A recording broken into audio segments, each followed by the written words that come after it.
ஆய்வுகளை செய்து கொண்டிருப்பவர். பல்வேறு விடயங்களை ஆய்வு ரீதியாக அவர்கள் பார்க்கக்கூடியவர், கட்டுரைகளை எழுதக்கூடியவர், பேசக்கூடியவர். எனவே இப்பொழுது நாங்கள் எங்கள் அன்புக்கும் மதிப்புக்குரிய உறங்க உண்மைகள் புகழ் எஸ்டி நாகன் அவர்களை மதிப்பொன்றை வழங்க அன்போடு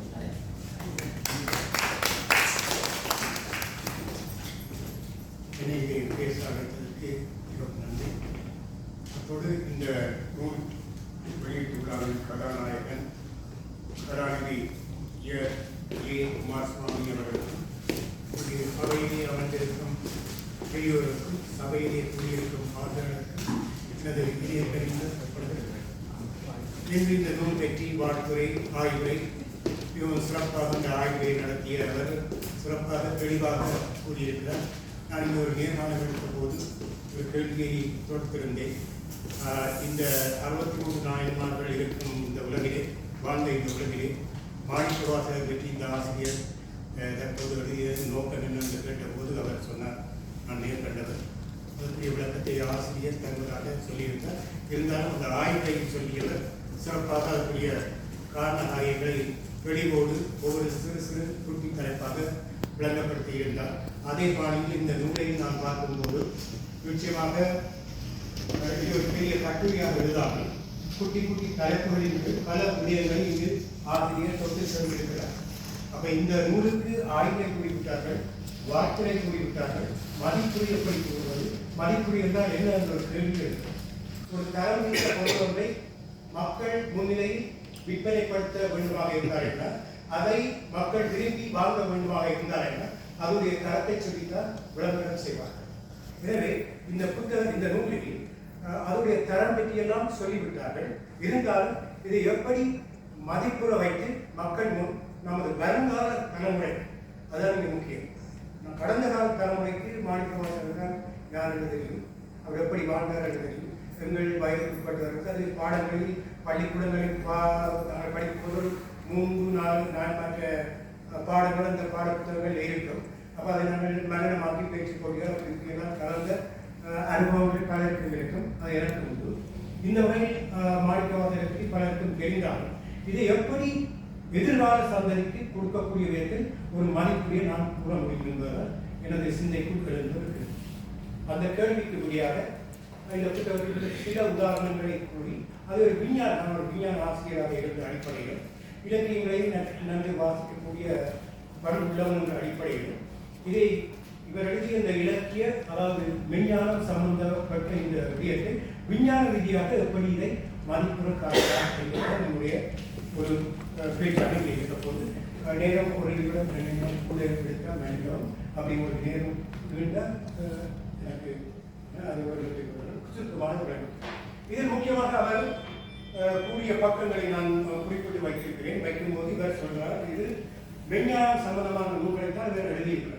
மெய்ஞானம், ஞானம், அறிவு. அதில் ஞானம் என்ற சொல் பயன்படுத்தப்பட்ட அறிவு தேர்ச்சி என்றால் அதுக்கு பொதுவாக அறிவு தான் சொல்லுவோம். அதில் ஞானம் என்ற ஒரு பொருளை ஒரு சொல்லை பயன்படுத்தால் அந்த ஒரு துறையின் தேர்ச்சி, அதில் ஞானம் பெற்றார் என்றால் அந்த வகையில் இந்த நூலாசிரியர் இதில் மெய்ஞானம் பெற்றிய, அதாவது மாணிக்கவாசகர் சுவாமிகள் பற்றிய வரலாறுகளை அவருடைய வாழ்க்கையில் எந்த ஒரு கட்டத்தில் திருப்பம் வந்தார். அவர் அதற்கு முதல் சாதாரண உங்களைப் போல நடக்கும் மானிட பிறவிகள் போல் பல விடயங்களில் நடந்திருக்கிறார். அதுக்கு மன்னிப்பு சிவனிடம் கேட்டிருக்கிறார். விடயமாக இருந்தார் அல்லது வேறு விடயங்களாக இருந்தார். அவர் இளமை காலத்தில் பல தவறுகளான தனது பிற்காலத்தில் சிந்தித்த விதத்துக்கு முரணான செயற்பாடுகளை கூட செயற்பட்டிருக்கிறார். அப்ப இந்த அடிப்படையில் தான் நான் ஒரு மனிதன் எவனாக இருந்தாலும் அவன் பிறக்கும் போது அவன் யாருன்னு தெரியாது, அவன் இறக்கும் போது எப்படி சாகிறான் என்ற அடிப்படையில் தான் நாங்கள் மனிதர்களை இடப்போறோம் என்று ஒழிய அவன் பிறந்த சாதியோ குலமோ அல்லது மதமோ அதை பற்றி இடப்போடக்கூடாது என்ற பல சிந்தனைகளை இங்கு சிறிது சிறிதாக தலைப்புகளில் இருக்கிறார். அதில் முதலாவதாக தமிழ் மொழி, தாய்மொழியை பற்றி ஒரு கண்ணோட்டத்தை கூறியிருக்கிறார். அதை பற்றி சொல்லக்கூடாது. அறிவு தான் இந்த உலகத்தில் எத்தனையோ கோடிக்கணக்கான உயிர்கள் எல்லாம் படைக்கப்பட்டிருக்கிறது. ஆனால் மனிதனுக்கு மட்டும் சிந்தனை வந்தது. இவ்வளவு ஊற வைக்கிறீங்க இந்த இயற்கை மனிதனை தவிர மற்ற உயிரினங்கள் செய்தது என்ற ஒரு கேள்வி ஒரு சாதாரணமாக இயற்கையை நேசிப்பவன் மத்தியில் அந்த கேள்வி எழுந்திருக்கவும் அப்ப இத்தனை கோடி உயிர்களையும் படைத்த இறைவன் அது இறைவனாக இருக்கலாம் அல்லது இயற்கையாக இருக்கலாம். சிலர் இறைவனை நம்பலாம் அல்லது சில இயற்கை தான் இறைவன் என்று கொள்ளலாம். எது எப்படி இருந்தாலும் மதங்கள் பல்வேறு வடிவங்களில் பல்வேறு உருவங்களில் இறைவனை நோக்குவோம். ஆனால் அடிப்படையில் நாங்கள் நோக்கினால் இயற்கை தான் இறைவன் என்பதுதான் எங்களுடைய இந்து மதம் சைவ மதம் எல்லாம் சொல்கிறது. அதனால தான் நாங்கள் ஆதவனுக்கு பொங்கல் எடுக்கிறோம். அது விஞ்ஞான விளக்கத்திலும் அந்த உண்மை சொல்லப்பட்டிருக்கிறது. எனவே இந்த நூல் விஞ்ஞானத்தை சொன்னாலும் விஞ்ஞான அடிப்படையில் நாம் இது நிறைய விஞ்ஞானம் கலந்திருப்பதை நான் பார்க்கிறேன். அணுவை பிளந்து என்ற கருத்தை முதலில் முன் வைத்தவர் ஆகும். ஆனால் இந்த அணுவை பற்றி ஆராய்ச்சி முதலே எங்கள் வரலாற்றில் தமிழர் வரலாற்றில் அந்த கருத்துக்கள் சொல்லப்படும். அதுபோல் நாயன்மார்கள் பாடிய எத்தனையோ விஞ்ஞான கருத்துக்களில் விஞ்ஞானம் கொண்டிருக்கிறது. அதைத்தான் நான் இங்கே சொல்லிக்காட்டி இது மாதிரி சொல்லியிருக்கிறேன். அப்போ அறிவு என்பது விஞ்ஞானம் அல்லது மெஞ்ஞானம். மெஞ்ஞானம் என்றால் என்ன? அகத்தை சுத்தப்படுத்துவது. விஞ்ஞானம் என்றால் புறத்தை எங்களுக்கு வசதியாக ஆக்கிக்கொள்வது. இதான் அடிப்படை. ஆனால் அகத்தை சுத்தப்படுத்துவது என்றால் என்ன? நல்ல சிந்தனைகள், நல்ல நோக்கம், நல்ல கலை கலாச்சார பண்பாடுகள், அந்த சிந்தனையை உருவாக்குவதுதான் விஞ்ஞானம். ஆனால் நமக்கு சூழ்ந்து இருக்கிற சுற்றாடல்களை நமக்கு பாதுகாப்பாக வாழ வைக்கக்கூடிய அறிவை தேடி அதற்குரிய வசதிகளை அமைத்துக் கொள்வதுதான் விஞ்ஞானம். ஆனால் விஞ்ஞானம் வேறு வகையை போகிறது. விஞ்ஞானம் அநேகமாக வேறு வகையை போய்கொண்டிருக்கிறது. மனத்துக்காக ரெண்டும் திசை மாறி போவதை நாங்கள் அவ்வப்போது காணக்கூடியதாக இருக்கிறது. ஆனால் இந்த நூலின் பெறுவது அதல்ல. இது பல விஷயங்களை தொட்டு காட்டியிருக்கிறது. அதில் முதலாவது தமிழை பற்றி சொல்லியிருக்கிறது. அந்த தமிழில் என்ன சொல்லியிருக்கிறது என்றால், இந்த உலகத்திலேயே மூத்த மொழி முதல் மொழி தமிழ் என்று அவருக்கு ஒரு கருத்தை முன்வைத்திருக்கிறார். இந்த மாணிக்கவாசகர் சுவாமிக்கு மாணிக்க வாசகர் என்ற தேர்வதற்கு ஒரு காரணம் உண்டு. அவருடைய இனிமையான தமிழ், இனிமையான அந்த தமிழை உச்சரிக்கும் வாசகங்கள், அதனால் மாணிக்கம் போல் ஒழிக்கக்கூடிய வாசகங்களை கொண்டவர்தான். அதனால் சிவனினால் இந்த பெயர் அவருக்கு திருவாதூரர் என்ற இயற்பெயரை கொண்ட மாணிக்கவாசகருக்கு மாணிக்கவாசகர் என்ற பெயர் சிவனால் சூட்டப்பட்டது என்று சொல்கிறார்கள். எப்படி என்று சொன்னால், அதற்கு முதல் இந்த தமிழை பிடிப்பார். இந்த தமிழ் என்பது உலகத்திலேயே முதல் மொழி மூத்த மொழி என்று சொல்லுகிறோம். அது உண்மை. எப்படி என்று சொன்னால், உலகத்தில் எந்த ஒரு மொழியிலும் அம்மா என்ற சொல்லில் உயிரெழுத்தும் மெய்யெழுத்தும் உயிர் மெய்யெழுத்தும் சேர்ந்து ஒரு சொல் இல்லை. பெரும்பாலும் இருக்கலாம் ஒரு சில மொழிகளில், பெரும்பாலும் இல்லை. உயிரெழுத்து மெய்யெழுத்து உயிர் மெய்யெழுத்து. அந்த ஆங்கிலத்தில் 26 எழுத்துக்கள் இருக்கிறது. தமிழ் 240 எழுத்தோட 247 எழுத்துக்கள் இருக்கிறது.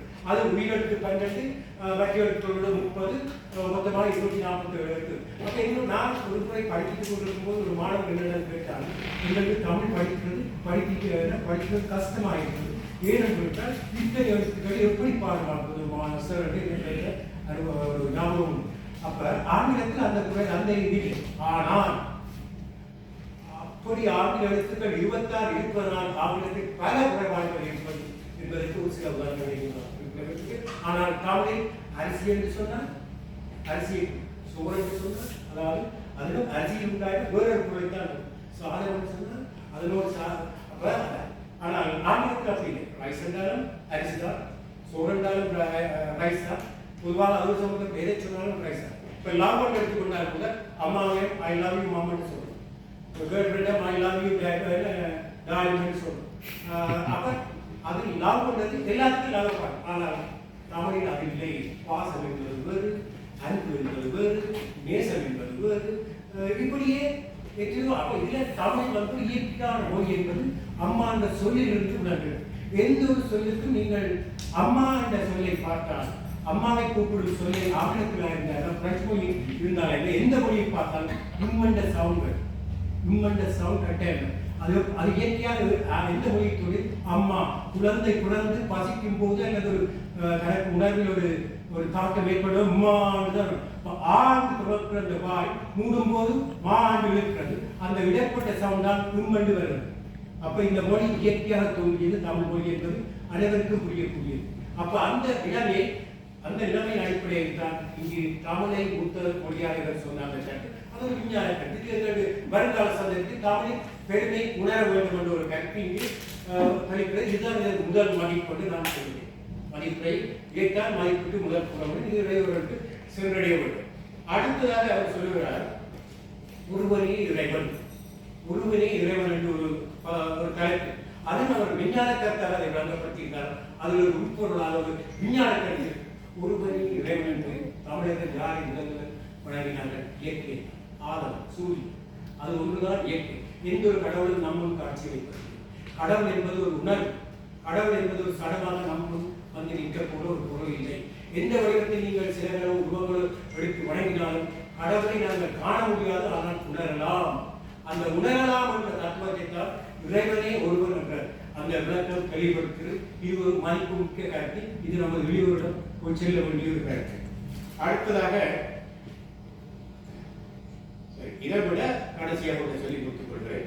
சிவஞான போதம், சிவஞான போதம் என்ற ஒரு வார்த்தையை மாணிக்கவாசகர் உணர்ந்த பிறகுதான் அவருடைய வாழ்க்கையின் திருப்பம். அதற்கு முதல் அவர் சாதாரண எங்களை போல்போதானமாக வெளியே அழகான போல் கேள்வி பார்ப்போம், அல்லது ஒரு அழகான அழகை பார்த்தால் கேள்வி பார்ப்பார். இப்படிப்பட்ட சாதாரண பண்புகள் உடலோடு தோன்றிய மாணிக்கவாசகருக்கு இருந்தது. அவர் தானே சொல்லி இறைவனிடம் மன்னிப்பு கேட்டிருக்கிறார். அப்போ எப்போது அவருடைய வாழ்க்கையின் திருப்பம் மாறியது என்றது ஒரு கவனிக்கப்பட வேண்டிய விஞ்ஞான கண்ணோட்டத்தில் ஆராய வேண்டிய விஷயம். இது மிகவும் மதிப்புக்குரிய ஒரு விஷயம். உதாரணங்கள விடுதலை போராட்டங்கள் எடுத்தாலே மற்ற எந்த விதமான சட்டங்கள் எடுத்தாலே திருஞான சம்பந்தர் தவிர குழந்தை பருவத்திலிருந்து ஞானம் பெற்று வந்தவர்களாக பெரும்பாலாக விவரமில்லை. அவர்கள் வாழ்க்கையில் அடிபட்டு பல சோதனைகள் வேதனைகளை தாண்டிய பின்பு அவர்களுக்கு ஒரு திருப்பம் பெறுவதற்கு நாங்கள் ஒரு பாதையில் போகிறோம். அந்த பாதை கூட நாங்கள் ஆக்சிடென்ட் நடந்து அங்கே போய் ஆடினால் அதில் ரெகுலர் வே இருந்தால் அதில் போய் ஆட திரும்புவோம். அப்போ திரும்பி போகும்போது வேறு விதமான காட்சிகளை காணுகிறோம். அதில் எங்களுக்கு கூடிய அனுபவங்கள் வருது. அதிலிருந்து எங்களை நிலைமையை மாற்றிக்கொள்ளும். அதுபோல்தான் வாழ்க்கையும் ஒவ்வொரு மனிதனுக்கும் தொடர்ந்து அவன் வளரும் போது வாழ்க்கை திருப்பங்கள் வருகிறது. அந்த திருப்பங்களை அலட்சியமாக இருப்பவன் மனிதனாக வாழ்ந்து முடிவதில்லை. அவன் மனிதன் மிருகத்தை விட அந்த திருப்பங்களை தனது கவனமாக எடுத்துக்கொண்டு வாழ்வன் தான் உலகத்தில் சாதிக்கிறான், சரித்திரத்தை படைக்கிறான். அதுக்கு விடுதலை போராட்டங்கள் உதாரணம். அது மட்டுமில்லை, பல அறிஞர்களுடைய கருத்துக்களை எடுத்துக்கொண்டால் கூட நாங்கள் அதை கவனத்தில் எடுத்துக்கொள்ளலாம். எனவே இவருடைய வாழ்க்கையில் திருப்பம் என்பது சிவஞான கூடம். எப்படி இது வந்தது? பாண்டிய நாட்டு மன்னன் இவரை அரபு நாட்டு புத்திரர்கள் வந்திருப்பதாக அறியப்பட்ட சுருக்கமாக விளக்கம் சுருக்கமாக அறியப்பட்ட போது இவரையும் அவரோடு சேர்ந்த ஆட்களையும் அந்த சோழ நாட்டு துறைமுகத்தில் அரபு புதிர்கள் வந்திருப்பதாக சொன்னபோது அங்கு கால் நடியாக இவரோடு பலரும் சேர்ந்து காடு மலை வனம் எல்லாம் தாண்டி போய்கொண்டிருக்கிறார். போய்கொண்டிருக்கும் போது ஒரு குன்றை மேலுக்கு கீழே ஒரு 999 ஐயவர்களும் ஒரு போதகர் மாதிரியான ஒரு யாழ் கருத்துக்களை சிவபெருமானுக்கு சொல்லப்படுது. சொல்லக்கூடியவர் போதனைகள் நடந்து கொண்டிருக்கிறது. அங்கே ஒரு இனிமையான இசை இருக்கிறது. இப்படிப்பட்ட இசை கேட்கும்போது இவர் தன்னோடு வந்தது அங்கே என்ன சத்தம், அங்கே என்ன ஒரு இனிமையான ஒலி ஒன்று இருக்கிறது, அதற்கு பாட்டு வருவமாக வந்த சீடர்கள் சொல்றார். சரி என்று போறார். இதுக்கு பிறகு அவருடைய வாழ்க்கை எழுதி இதான் மணி. அப்ப இதை அசக்தியாக சரி அதெல்லாம் இருக்கட்டும், அரசன் காசு இந்த பொற்காசு எல்லாம் தந்தது, நாங்கள் அதை வேண்டிக் கொண்டு வந்து கொடுக்க வேண்டிய அந்த சிறப்பியோடு அவர் போயிருந்தால் அவரை பற்றி யாருமே இன்றைக்கு தெரிந்திருக்காது. இப்படி ஒரு 63 நாயன்மார்களுக்கு இவர் அடங்கி இருக்க மாட்டார். அப்ப அந்த ஒரு கட்டம் தான் அவரை திருப்பி எப்படி போனார். அப்போ சிலர்கள் அதை போய் பார்ப்போம் கொண்டு போக பார்க்கும்போது இன்னிசை நடக்கிறது. ஒரு 999 சீடர்கள் சுற்றி இருக்கிறார்கள். பெரிய ஒரு போதனை நடந்து கொண்டிருக்கிறது. அப்போ இதற்கிட்ட போகும்போது அந்த போலீசார் அவர் யார் அங்கே இருக்கிறார், அப்போ இவர் என்ன அங்கே நடக்கிறது இருக்கிறார். அப்போ அந்த போதனை செய்து கொண்டிருக்கிற கையில் ஒரு புத்தகத்தை வைத்திருந்தார். அந்த புத்தகத்தின் தலைப்பு சிவஞான புத்தகம். இந்த சிவஞான புத்தகம் என்ற வார்த்தையை உணர்ந்த பிறகுதான் இவர் மாணிக்கவாசகர். அதற்கு முதல் அந்த சாதாரண கடிதம் அப்படின்னு அந்த வரலாறு வடிவாக படிப்பார். நான் விஞ்ஞான ஆசிரியர் இருந்தாலும் நான் இதை பற்றி அறிவதில் எனக்கு இளமை காலத்துக்கு நாட்டம் இல்லாவிட்டாலும் ஒரு இடப்பட்ட காலத்திற்கு இதை நான் கூட ஆரம்பித்து அது இவருடைய புத்தகத்தை கண்டுபிடித்து எனக்கு மேலும் ஆர்வம் வந்திருக்கிறது. அவர் எழுதிய விதம் மிகவும் சிறப்பாக இருக்கிறது. குட்டி குட்டி தலைப்புகளாக எதையும் அந்த ஒரு பெரிய பந்தியாக ஒரு கட்டுரையாக இல்லாமல் விளங்கக்கூடிய விளையோரும் பார்த்ததை புரியக்கூடியது. இது ஆங்கிலத்தில் மொழி பெயர்க்க இருப்பதாக அறிந்து நல்லபடியும் இது மற்ற வேற்றினத்திற்கு செல்லும். அப்போ இந்த வகையில் இந்த சிவஞான போதம் என்றால் என்ன என்ற ஒரு கேள்வியை அவர் கேட்கிறார். அந்த போதித்துக் கொண்டிருந்தார். What is the meaning of Sivagnana Bodham? சிவஞானம், சிவம், ஞானம், போதம் என்பதை பிரித்து பார்க்கணும். சிவம் என்றால் அதுக்கு அவர் விளக்கம் என்று சொல்லுகிறார்கள். சிவம் என்பது ஒரு பரந்த நிகரற்ற உண்மை என்றதான் சிவமண்டலுக்கு பொருள். அது விஞ்ஞானத்தின் புறம். ஆனால் விஞ்ஞானத்தில் அதை எப்படி திருப்பிட்டாங்க? நிகரற்ற உண்மை. இந்த அண்டத்தின் எல்லை இதுவரை மனிதன் அறியவில்லை. இந்த அண்டத்தின் எல்லையை அறிய முடியாது. ஆனால் இந்த அண்டத்தின் எல்லைக்குள் கோடிக்கணக்கான கோள்கள் சுற்றி கொண்டிருக்கின்றன. இதில் நாங்கள் நினைத்துக் கொண்டிருக்கிறோம் இந்த பூமியை மட்டும்தான் மனிதன் இருக்கிறார்கள். அப்படி இல்லை. மனிதன் ஒரு உயிர், அவன் ஒரு விலங்கு. ஆனா அவனுக்கு ஒரு ஆற்றல் ஏதோ வந்தது. எப்படி வந்தது அந்த ஆற்றல்? முதல் நாள் இந்த உறங்கு முன்மகள் சொல்வது இதை பற்றியெல்லாம் சிறப்பாக விஞ்ஞான ரீதி வழங்கப்படுத்தீர்கள். பலர் பாராட்டியிருந்தார்கள். அதை நாம் பெரிதாக சொல்ல விரும்பவில்லை. அந்த உறங்கு எப்படி மனிதனுக்கு இந்த அறிவு வந்ததுனால் அவன் உறங்கு கடவுள் கொள்கையின்படி படைத்தல் என்று சொல்லப்படுது. விஞ்ஞான கொள்கையின்படி வெடித்தல் என்று சொல்லப்படுது. பிரபஞ்சம் வெடித்து சிதறியது அதன் மூலமாக சொல்லப்படுது. அப்போ இதற்கு ரெண்டுக்கும் ஆதாரங்களும் எந்த நிறுவனமோ இல்லை. ரெண்டையும் நிரூபிக்க முடியாது. கடவுள் இருக்கிற கடவுளை கொண்டு காட்ட முடியாது. அதை உணரலாம். அதே மாதிரி விஞ்ஞானம் இதுதான் அப்படித்தான் இந்த உலகம் பூமியெல்லாம் உண்டாயினா அதை நிரூபிக்க முடியாது. ஆனால் அதை அனுமானிக்கலாம். ஒன்றை உணரலாம், நம்பலாம், மற்றதை அனுமானிக்கலாம். அதுக்கு ஆதாரங்களை காட்ட முடியாது. ரெண்டுமே அறிய முடியாத ஒன்றுதான். எனவே இந்த அடிப்படையில் நாங்கள் கடவுளை நம்ப வேண்டும். அந்த கடவுள் தான் இயற்கையிலிருந்து கொள்ள வேண்டும். அந்த அடிப்படையில் இந்த விஞ்ஞான கருத்தின்படி இந்த பூமியை தமிழர்களுக்கு ஒரு உலகம் இல்லை. அது இருந்தாலும் அதை அறிய அளவுக்கு சக்தி இல்லை. பில்லியன் வருடமான ஒளியாண்டுகள் நாங்கள் பயணிக்க வேண்டும். 70 வயது சராசரியாக வாழ மனிதனுக்கு சாத்தியம் இல்லை. எனவே இந்த மனிதர்கள் அரசியலால் கெட்டு போயிருக்கிறார். அந்த அரசியலால் கெட்டு போகிற இதைத்தான் இந்த விஞ்ஞான சிவஞான போகத்தில் காட்டியிருக்கிறார்கள். எப்படி இருந்தால் சிவம் என்பது நிகரற்ற பிரபஞ்சம். நிகரற்ற பிரபஞ்சம் அதற்குள்ள அறிவு. ஞானம் என்றால் அது வெற்றி அறிவு. போதம் என்றால் அது வெற்றி மற்றவர்களுக்கு தெளிவுபடும். இதைத்தான் அவர் அந்த சிவனாக காட்சியளித்த அந்த முனிவரோ அல்லது பூதவரோ இவருக்கு ஒரு அன்பு தொடங்கி அவர் என்ன செய்தார்? அரசன் கொடுத்தகைக்கு குதிரையை வாங்கி கொண்டு வாழ்ந்துவிட்டு அத்தனை பொருளையும் அங்கே சமர்ப்பித்து விட்டு ஆண்டியாக திரும்பி போன குதிரை வாங்கப்படவில்லை. இதற்கு பிறகு நடந்த சட்டங்கள் நான் சொல்லவில்லை. நீங்கள் வாசிக்க வேண்டும். எல்லாத்தையும் சொன்னால் வாசிப்பதற்கு சுவாசி மற்றும் இவைதான் இந்த மதிப்பு. இவைதான் இந்த புத்தகத்தில் உள்ள மதிப்பு. இது எங்களை போன்ற பெரியவர்களுக்கு மட்டும் இது சொந்தமில்லை. இளையோர்களுக்கு இது செல்ல வேண்டும். அப்படி செல்ல வேண்டும் என்ற ஒரு மதிப்பு. இதை இருப்பவர் கணபதி ரவீந்திரன் சொன்னது போல் மண்டபம் நிறைந்து அறிவித்திருக்கிறீர்கள்.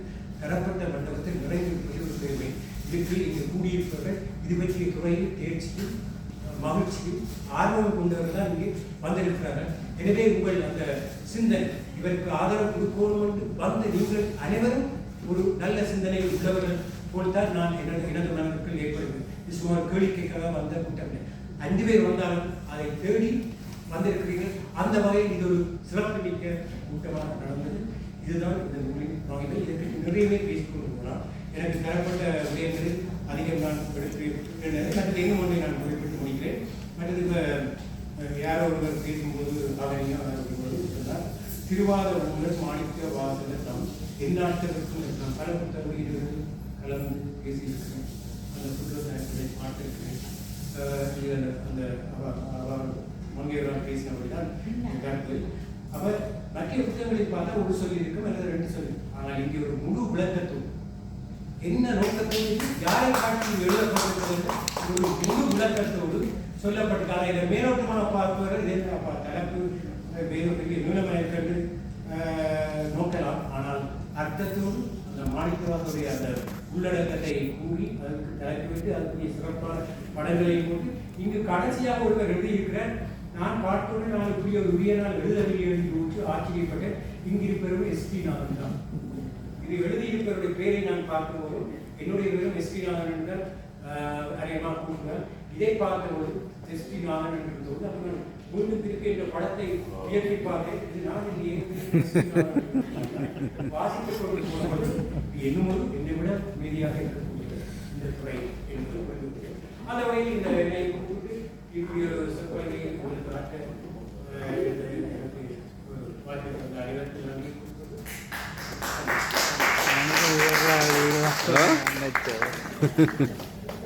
हाँ सर